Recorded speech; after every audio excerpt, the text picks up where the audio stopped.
హేతుబద్ధత ఉండదు.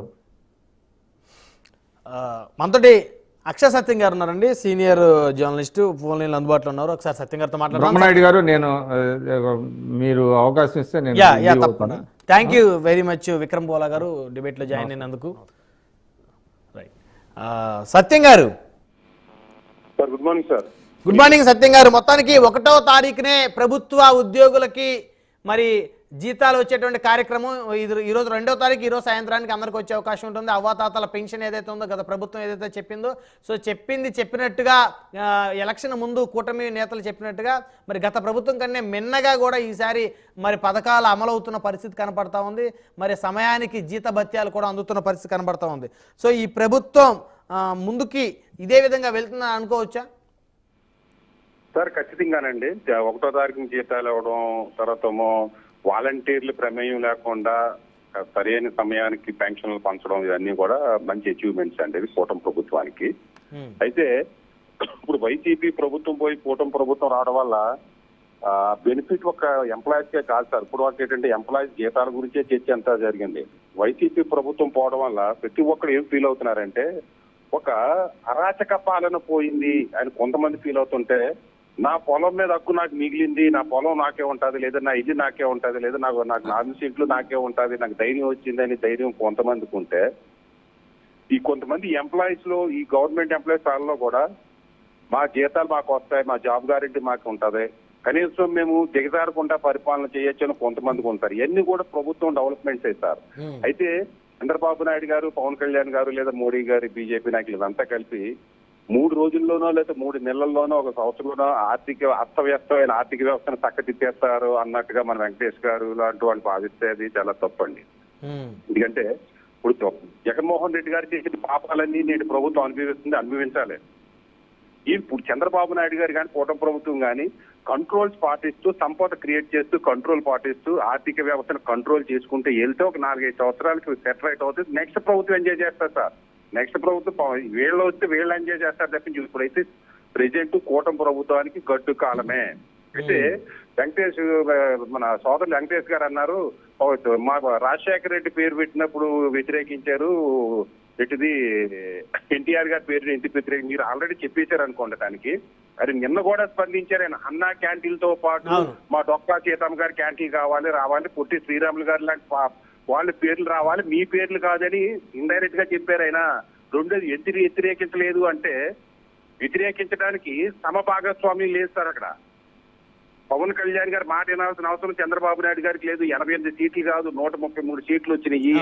ప్రజలు ఒక కూటమి ప్రభుత్వానికి మీరు అంతా కలిసి పరిపాలించండి అని తీర్పిచ్చిన తర్వాత 21 సీట్లు 100% గెలిపించిన తర్వాత నా పేరు ఎట్టలేదు, మీ పేరు ఎట్టుకున్నాం కిల్లి కజ్జిగాలు పెట్టి ఓడి కొట్టుకుంటే మళ్ళీ మీ అరాచక పాలనే వస్తుంది.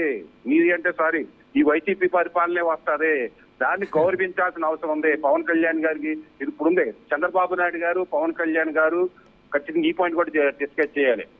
మధ్య ఒక అండర్స్టాండింగ్ ఉంది, ఒక అగ్రిమెంట్ ఉంది. అది సైన్డ్ అగ్రిమెంట్, అన్సైన్డ్ అగ్రిమెంట్ అని పక్కన పెడితే ఒక అగ్రిమెంట్ ఉంది, ఒక లాంగ్ రోడ్ మ్యాప్ కూడా ఉంది. అయితే వెనకాల చంద్రబాబు నాయుడు గారు అన్న వెనకాల ఉన్న క్వార్టర్ లేనట్టు కనిపిస్తుంది. సపోజ్ నేను వేసిన యాడ్స్ విషయంలో కానీ పవన్ కళ్యాణ్ గారు పెట్టిన మీటింగ్ లో చంద్రబాబు నాయుడు గారి ఫోటో ఉంటుంది, చంద్రబాబు నాయుడు గారి మీటింగ్ లో పవన్ కళ్యాణ్ గారి ఫోటోలో ఉండదు. కానీ అవన్నీ పెట్టుకొని తగ్గులు పెట్టుకోవడానికి కాదండి పవన్ కళ్యాణ్ గారు పూర్తి పెట్టుకున్నది. ఖచ్చితంగా జనసేన సిద్ధాంతం ఏంటంటే రాజశేఖర రెడ్డి గారు దేవుడు కాదు, ఎన్టీ రామారావు గారు కాదు, ఎవరు కాదు, మీ సొంత చుట్టాలు, మీ మాంగారులు, మీ బామ్మతులు, మీ అత్తగారి పేర్లు పెట్టుకోవడం కాదు, ప్రజానాయకులు పెట్టుకోవాలని. జనసేన పార్టీ ఇండివిజువల్ ఎజెండా వచ్చినప్పుడు, ఓన్ ఎజెండాతో వచ్చినప్పుడు ఖచ్చితంగా ఇదే జరుగుతుంది. మీరు ఇంకొక విషయం గుర్తించారు, వెంకటేష్ గారి ద్వారా ప్రజలకు చెప్తున్నాను నేను. 1951లో వచ్చింది సార్ భారతీయ జనసేన ద్వారా భారతీయ జనసేన పార్టీ. ఏం ఎజెండాలండి? Rama Janmabhoomi, article 370, common civil code.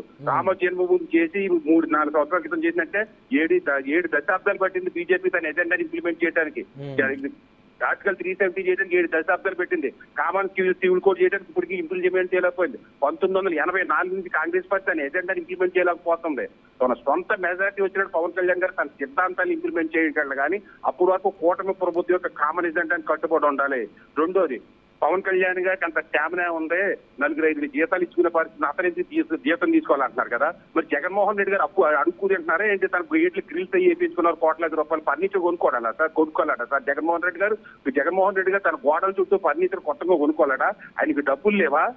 Sir దాతృత్వం అని మనసు ఉండాలి సార్. అది పవన్ కళ్యాణ్ గారికి ఉండదు. అంటే జగన్ గారికి లేదా దానం చేసేటువంటి గుణం సత్యం గారు? ఉంటే చెప్పానండి. నేను సార్ జగన్మోహన్ రెడ్డి గారిని 87 నుంచి నేను రాత్రి నారాయణరావు గారు పనిచేసినప్పటి నుంచి చూస్తున్నా. అరుణ్ బాబు గారు వాళ్ళ ఫ్రెండ్స్ వాళ్ళంతానే. నేను అనేక సార్లు రాజశేఖర రెడ్డి గారి ఇంటికి వెళ్ళా.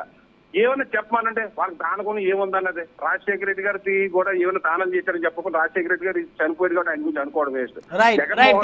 సత్యం గారు సమయం లేదు సార్. ఇప్పుడు ఎప్రిషియేట్ చేయాల్సిన చోట కూడా మన పవన్ కళ్యాణ్ గారు ఇలాగెందుకు చేశారు, జీతం ఎందుకు వదిలేసుకోవాలి, వదిలేసుకోపోతే నష్టం పోతుందా, ఇటువంటి నెగిటివ్ అంటే కామెంట్ చేయడం తప్పు సార్. ఇక్కడ సత్యం గారు ఒక విషయం చెప్తా వినండి. ఇప్పుడు వెంకటేష్ గారు ఇంటెన్సిటీ ఎలా ఉందంటే పవన్ ఇప్పుడు ఎవరో చేయనప్పుడు, ఎవరు కూడా సాక్రిఫైస్ చేయనప్పుడు మీరెందుకు చేయాలనేటువంటి ఒక అభిప్రాయంతో పాటు ఇప్పుడు మీరు ఆ 2 లక్షలు 3 లక్షలు మీ జీతాన్ని సాక్రిఫైస్ చేసే బదులు మీ దగ్గర ఉన్నటువంటి ప్రైవేట్ ఎంప్లాయీస్ కి ఒక్కొక్కరు 10,000 జీతం పెంచవచ్చు కదా అనేది వారి అభిప్రాయం. సార్ వాళ్ళ దగ్గర ఉన్న ప్రైవేట్ ఎంప్లాయీస్ కి జీతాలు పెంచుకుంటూ వెళ్తున్నాడు కాబట్టి వాళ్ళందరూ అక్కడ పని చేస్తున్నారు సార్. ఎందుకు పని చేస్తారు సార్ వాళ్ళు? అదేదో చుట్టాలి అండి పవన్ కళ్యాణ్ గారికి ఆ జీతాలు. సచిన్ గారు ఇప్పుడు ఎవరికో వాళ్ళకి బాకాలు కొట్టాల్సినటువంటి పరిస్థితి, ఇంకొకరి మీద విషయం జమ్మాల్సినటువంటి పరిస్థితి మాకు లేదు. ఇప్పుడు ఎన్టీఆర్ గారు 1983లోనే ఆయన సామాజిక పెన్షన్ ఇంప్లిమెంట్ చేశారు కాబట్టి ఎన్టీఆర్ గారు పెట్టడం తప్పు లేదు అని చెప్పేసి పోలా విక్రమ్ గారు ఒక మాట చెప్పేసి ఆయన డిబేట్ లోంచి వెళ్ళిపోయారు ఆన్సర్ అనుకుంటా.